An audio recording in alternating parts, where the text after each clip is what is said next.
একটা ফলের মধ্যে জল আছে, তেল আছে, দুধ আছে, এমনকি এমন এক পুষ্টি উপাদান আছে যেটা ওষুধের মতো কাজ করে। এমন কোনো ফলের কথা ভাবতে পারেন? অবাক লাগলেও এটাই সত্যি। আর এই ফলটা আমাদের হাতের কাছেই থাকে। তার নাম নারকেল। আজকের ভিডিওতে জানবো নারকেলের আসল উপকারিতা। প্রথমত, ডাবের জল প্রাকৃতিক ইলেকট্রোলাইটে ভরপুর। গরমকালে শরীরে জলের ঘাটতি মেটাতে আর ডিহাইড্রেশন প্রতিরোধে এটা অসাধারণ কাজ করে।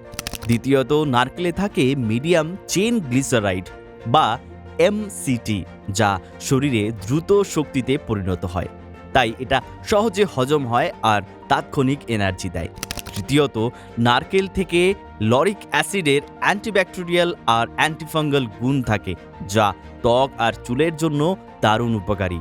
এছাড়া নারকেলের শাঁসে থাকে ফাইবার, হজম শক্তি ভালো রাখে, আর এতে থাকে খনিজ উপাদান, হাড় আর দাঁত মজবুত রাখতে সাহায্য করে। তবে নারকেলে ক্যালোরির পরিমাণ বেশি, তাই পরিমিত পরিমাণে খাওয়াই ভালো। হৃদরোগ বা কোলেস্টেরলের সমস্যা থাকলে নারকেল তেল বা শাঁস খাওয়ার আগে চিকিৎসকের পরামর্শ নেওয়া উচিত।